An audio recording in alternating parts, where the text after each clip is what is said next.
Hosi Yesu adzunisiwe murhandziwa wa hosi na ku losa hi vito ra Yesu. Nkarhi lowu wa mixo, nkarhi wo saseka, siku ro saseka na ku losa na ku lori hi vito ra Yesu. Hi ta bula swin'we, hi ta vulavula, hi twisisa leswi swi nga kona swi humaka eka rito ra Xikwembu.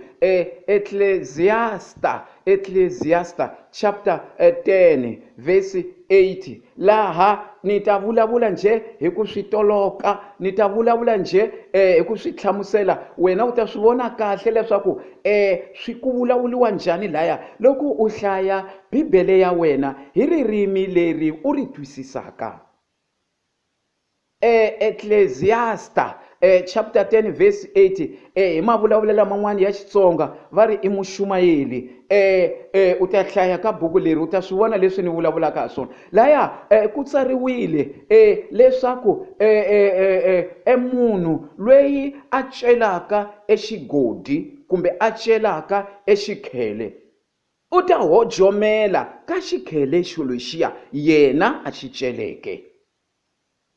Makwerhu, mhaka leyi yi yentelele ngopfu hi tlhelo ra ximoya makwerhu. Naswona ko laya ku tlhela ku tsariwa leswaku mani kumbe mani loyi a nga ta boxa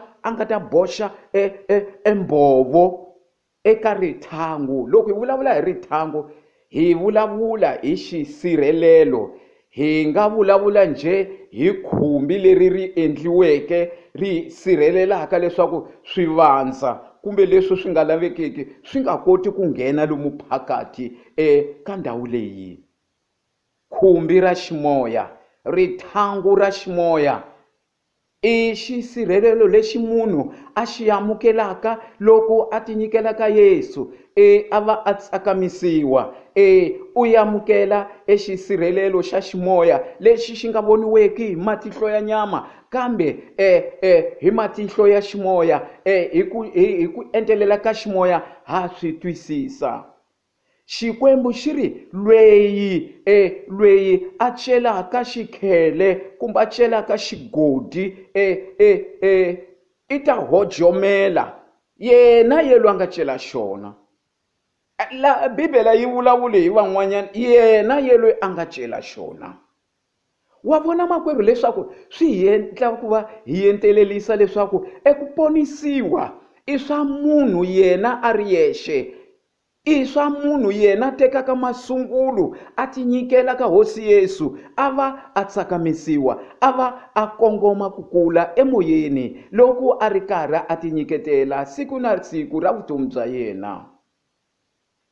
Makwerhu, mhaka leyi naswona ko laya eka ndhawunyana ya ku gama ya yona vhesi leya ya Ecclesiastes 10 verse 8 vhesi leya 8 yi ri naswona mani lweyi a nga boxaka rithangu kumbe xisirhelelo lexi.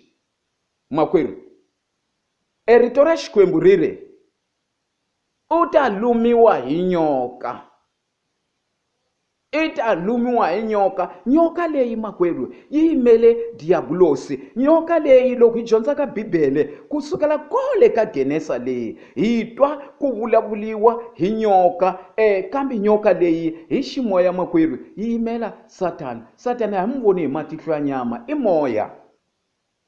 Hi laha makwerhu loko ka vutomi bya wena la u nga kona kumbe la u hanyaka kona kumbe loko u etlele nkarhi wihi na wihi u lorha tinyoka. Minkarhi yin'wanyani tinyoka nje ta nyama u ti vona hi matihlo ta nghena la mutini la ni kama. Makwerhu, twisisa tihinti hi xikhongelo. I ndzingo lowo wu hluluwaka hi xikhongelo, naswona xikhongelo xolexo xi endliwa hi vito ra Yesu. Hi vito ra Yesu hi leswi ni vulavulaka swona. Hi kona hi nga hlulaka mindzingo ya ku ngi hi leyo. Kambe a ni humi ka ndlela ni la ku vuya ka mhaka leyi ni vulavulaka hi yona. Makwerhu, laha ni dyondze leswaku ku na xiyimo xin'wanyana lexi a xi ni kanakanisa leswaku minkarhi yin'wanyani hi tiva ndyangu wo karhi wa vukhongeli lowu hi wu vonaka hina hi matihlo ya nyama hi wu vona na i ri ndyangu lowu wu ti hindaka eka mfambo hi ndlela ya Xikwembu, kambe ku tshika ku pambuka mun'we ka ndyangu lowuya a va ka swilo leswi swi tsekatsekisaka ni misisi.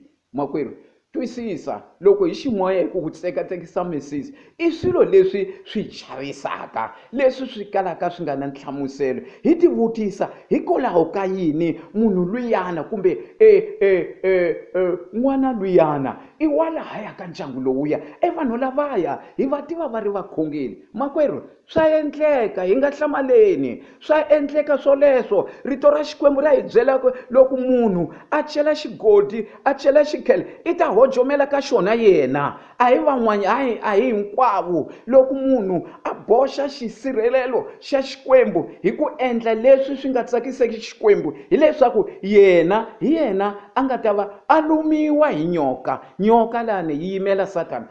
Tinyoka hi ximoya ka Bibele tindhawu to tala ta Bibele rito ra Xikwembu ra hi dyondzisa leswaku ti yimele emimoya ya chaka, ti yimele madimona.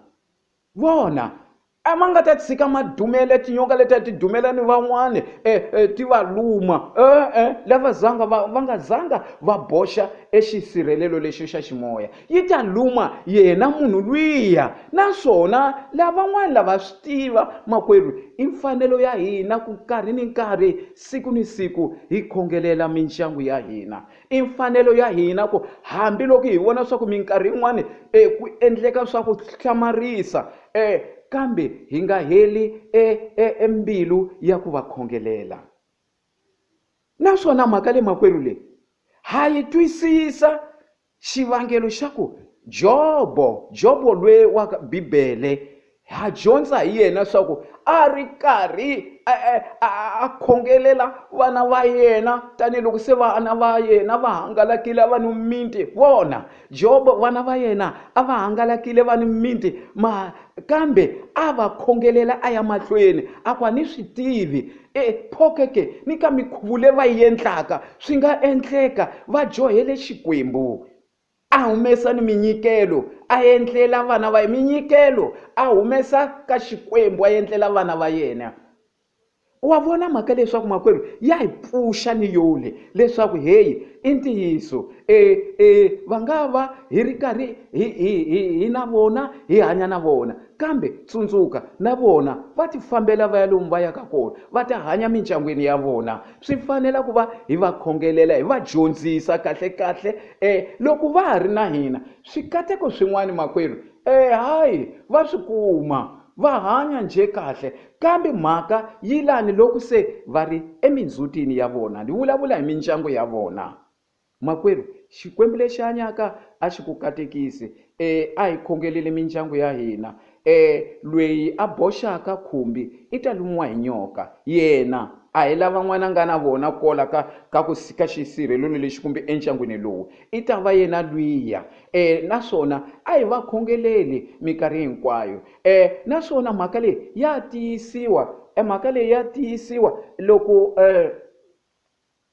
tiyisiwa loko ni hlayile Ezekiel 18 verse 4 ya hi komba na yona leswaku eku ponisiwa makwerhu i swa munhu yena a ri yexe. Ntiyiso i ta va a hanya ni vanhu, kambe i teka masungulo yena yexe a ti nyikela ka Hosi Yesu, a va a tsakamisiwa ematini. A hi ku tsakamisiwa ntsena hileswaku a endla tindlela hinkwato ta ku hanya hi tindlela ta Xikwembu, a cukumeta ni mikhuva leyi na nga si ti nyikela ka Yesu, a hanya ka yona hi ku kala eku tiva ka ntiyiso ya Xikwembu. Se loko a tiva ntiyiso ya Xikwembu swa fanela ku va a endla tindlela hinkwato ta ku hanya hi ndlela ya Xikwembu, i ta va a sirhelelekile. I ntiyiso makwerhu, eka Bibele hi dyondza hi timhaka ta Loto ni malume wa yena kumbe a ni swi tivi Abrahamu a ri lwenkulu ka bava wa Loto, a ni swi tivi, kambe hi mahlayelo ya hina sweswi Loto a ri mun'we a velekiwa hi makwavo wa Abrahamu. Kambe mfambo hinkwawo wa Abrahamu lowu a ri karhi Loto a longoloka ni bavankulu kumbe bavantsongo wa yena, hinkwaswo a swi famba khwatsi swa yena.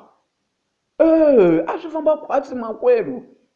Hikwalaho ka xikateko xa bavantsongo kumbe bavankulu wa yena Abrahamu a swi famba khwatsi nevuton'wini bya Loto. Kambe siku leri nkarhi lowu se va nga avana, yena tikhethela leyi a vona hi matihlo ya nyama leswaku ku nonile. Hi twa leswi swi humeleleke eka malembe ya yena ya nkarhi lowu se a avane na Abrahamu. Wa vona makwerhu leswaku laha hi dyondza mhaka yin'wana leswaku Loto a landzelela Abrahamu, kambe yena a nga na xipfumelelwano na Xikwembu lexi hanyaka. Loko a ve na xona ni loko a avane na Abrahamu i ne a kongoma a hanya hi ndlela leyi yi nga ta va yi dzunisa Xikwembu. Makwerhu, kambe leswi a swi hlayi leswaku hi nga va khongeleli. A hi va khongeleli makwerhu, naswona nga heli mbilu. A wu tivi leswaku Xikwembu xi ta va khumba rini ku veni na vona va famba hi tindlela leti tsakisaka Xikwembu. Xihundla xin'wana makwerhu, minkarhi yin'wana u karhi u khongelela vana va wena, minkarhi yin'wana u khongelela wa mun'we wa xaka ra wena loyi u vonaka swa ku lweyi loko za a ponisiwa a ku ta va ku tsaka lokukulu. U kuma leswaku swi teka nkarhi. Minkarhi yin'wana makwerhu loko hi va khongelela a hi ti search na hina makwerhu, swi nga endleka ku ni swilo swo karhi leswi wena u nga tsakiseki Xikwembu xi nga pfumelela a yima liya yi kongoma yi ku hlokahlokisa leswaku minkarhi yin'wana u nga tshuka u phaphama u teka masungulo lama nga manene.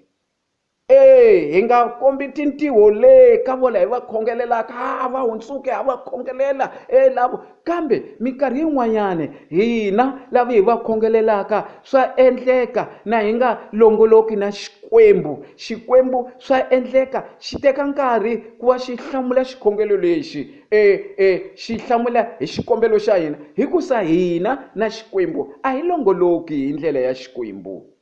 Hi leswo minkarhi hinkwayo makwerhu ku la ku ti secha, minkarhi hinkwayo hi va khongelela na hi ti secha, naswona hi nga va fihleli ntiyiso. A hi va dyondzisi makwerhu, loko hi va fihlela loko vo mbomba na hi nga zanga hi va byela, tsundzuka makwerhu leswaku xiyimo lexiya Xikwembu xi ta va xi lavita hina leswaku hi tirhe yini, hi endle yini na hi ri karhi minkarhi yin'wana hi ve ni ndlela ya ku va hi hanya na vona. A hi zanga hi va byela. A hi va byeli makwerhu, hi ta va hi hlambile mavoko, hi ta va hina hi lulamisile swa hina na Xikwembu, hi ta va hi endlile ntirho wa hina emahlweni ka Xikwembu.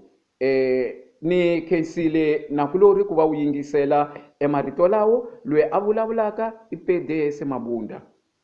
Hi siku ra 29 ka Disemba ka 2020 eMaputo eMozambique. Xikwembu lexi hanyaka hi vito ra Yesu a xi ku katekisi, xi katekisa ni ndyangu wa wena.